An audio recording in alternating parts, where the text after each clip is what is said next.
What is one of your favorite pieces of advice that you'd like to give married couples?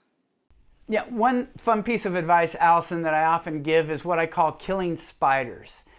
And what I mean by that is if there's a spider in my house, I kill it, not because I have a problem with spiders. In fact, they actually can eat other insects, and so they do a good thing. But my wife just hates to see them, especially if it's in the middle of the house or she's not expecting to see it. If I see the spider, it's dead, just because I love my wife and it bugs my wife, because I want my wife to feel safe and happy in our house. In every relationship, there are these what I call relational spiders. Things that it's not really a matter of morality, but it's about making your spouse feel safe and protected and cherished in your relationship. Let's say, for example, my wife had been raised by an alcoholic. She wasn't. My father-in-law didn't deal with that at all. But let's just say that she had been. I think a spider I might consider killing if I was married to the daughter of an alcoholic and she was still dealing with these issues is I might not want to drink alcohol at all. Not because I think the Bible prohibits alcohol, absolutely. I don't. But it's not about right or wrong. I would want my wife to feel safe. And if she smells that on my breath, it just might neurologically bring back those memories. Or maybe one night I have just a little bit too much and my speech slurs just a little bit, or I'm a little bit halting in my walk. She can't help it. It's going to bring back the horror of her childhood.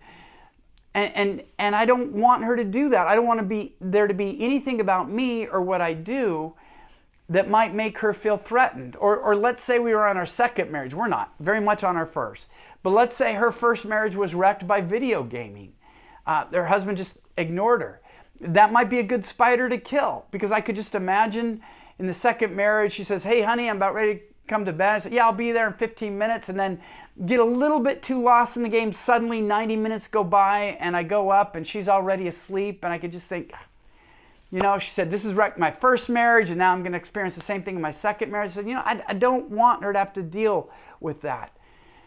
And so somebody might say, well, why should I give up something that the Bible doesn't prohibit? Because if you know what a cherished, connected marriage is, you would know it's worth so much more than individual pursuits. It's not always about what's right or wrong.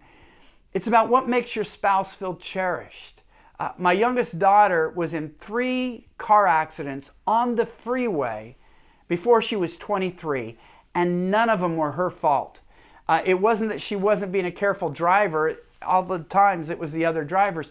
So when she's driving with me in Houston, I drive like Grandpa Gary. She has to drive shotgun because she gets car sick. So I'm not fighting with other cars. I'm given a lot of leeway. If somebody cuts me off, I let them go. I'm not speeding. I want my daughter to feel safe because she can't help it. She drives in the freeway and she just remembers 3 bad accidents she's had. That was done to her. I want her to feel safe while she's driving with me. Well, your spouse has had things done to them. They've had things that they've experienced. If you want your spouse to feel at peace and at rest in your presence, there might be some legitimate things that you need to kill, some spiders that you need to kill for the sake of your marriage. Not because the spiders bug you, but because the spiders bug your spouse. Ask your spouse, what are those spiders? Is there something I say? Is there something I do? Is there something I engage in that you think threatens your sense of connectedness to me, or just your sense of peace, or that steals your joy? If there's something I can change, please let me know, because I want you to feel cherished. Wow, that seems like an important conversation. What about, do you have a favorite homework assignment you like to give couples? There's nothing brilliant about this homework advice. And in fact, it will sound like such a boring cliche. But they've done studies on this. And I can tell you this. If a couple is praying together 3 or 4 times a week and having sex twice a week, they never get divorced. I mean, it just doesn't even measure. And I'm not sure that those 2 activities save a marriage. It might be that you have to have a certain kind of marriage that you want to pray together 3 or 4 times a week, or you want to be sexual a couple times a week. But that's sort of like that old-time canary in the mine. You know that if you are praying, if you're being sexually intimate, that in fact, your marriage is probably in a fairly healthy place. Now, that doesn't mean necessarily you got to pray more and have sex more. It might mean you have to address the things that are keeping you from praying or keeping you from having sex. But it's certainly some place to look that something's wrong if you're not experiencing that. Well, Gary, that sounds like a homework assignment that a lot of couples I could see really getting behind. So that was great. Thanks. One last thing we'd love to cover with you is this idea you sort of cover in part of the book where you talk about how, hey, this idea of cherishing your spouse towards healing, those kinds of things, isn't the idea of cherishing them towards some hoped-for state of perfection. Actually, you have a quote that says, it's helping our stumbling spouse stumble a little less. I really loved that. Can you tell us a little bit about that? Well, it comes from James chapter 3:2 that says, we all stumble in many ways. I just want you to think about that. The Bible's promising you that the person you marry will stumble not occasionally, but in creative and varied ways. And so one time I remember praying, and I was just frustrated because something was coming up in my marriage I dealt with again and again and again. Justin, I can't count how many times I've quoted that verse in marriage seminars all over the world, really. And it was God just saying, Gary, this is how your spouse stumbles. You're acting like she's supposed to be the one exception, that she doesn't stumble in many ways. And so it's recognizing, in fact, where I had one instance where I share in the book, we used to live out in Katy, which is sort of outside of Houston, where you can get cheaper and bigger houses. But the traffic would just start to back up earlier and earlier and earlier. Pretty much if I wasn't on the road by 5:30, it could double my commute, 5:30 a.m.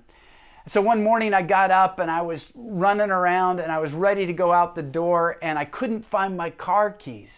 And so I'm looking around the room and it kind of woke up my wife and she says, what is it? And I said, oh, I can't find my car keys. And I could literally feel the traffic backing up on I-10.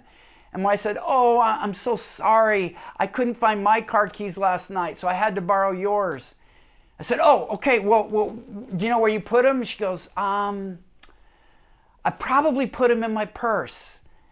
And I go, oh, great, where's your purse? She goes, And so we have to go look around the house to find her purse. And then we find her purse. And here's the thing. If you know my wife, she did not intentionally take my keys. She did not intentionally misplace her purse. That's how she stumbles. She had no ill will. And I realized having a fight about this is to no purpose. She's just not thinking about those kind of things. And instead, I could stop at a coffee shop and just chill and realize it's going to take me a lot longer to work, but not to have fantasy fights. If I could say anything, there's nothing gained with fantasy fights where we're just, if people and I talk about you're having an argument with your spouse when they're not there. Fantasy fights are all about you just venting, but you're not learning from your spouse. You're not hearing from your spouse. You're not understanding your spouse's situation. So it's recognizing if your standard to cherish your spouse is that they be perfect, they never irritate you, they never annoy you, they never put you out, then you better not get married, because according to the Bible, there are no spouses like that. Nobody gets to marry the fourth member of the Trinity. That person doesn't exist. And so it's really about recognizing every spouse stumbles. This is the way my spouse stumbles. Does your spouse get to have a bad day occasionally? Does your spouse not have to have everything worked out all the time? Of course, I'm not talking about overt abuse and things that must be addressed. I'm just talking about those everyday annoyances where often we're annoyed with our spouse because they stumble, when in fact, every spouse eventually stumbles. Mm-hmm. And the keys example is particularly a good one because they're I would really like your wife. There are other marriages that have had to process that as well. The exact thing. So, Gary, again, thanks for your time. Yes, thanks thank for you. what you're sharing with us and other couples, and it's a great standard for us to strive towards. So, thank you. Thank you. Thank you.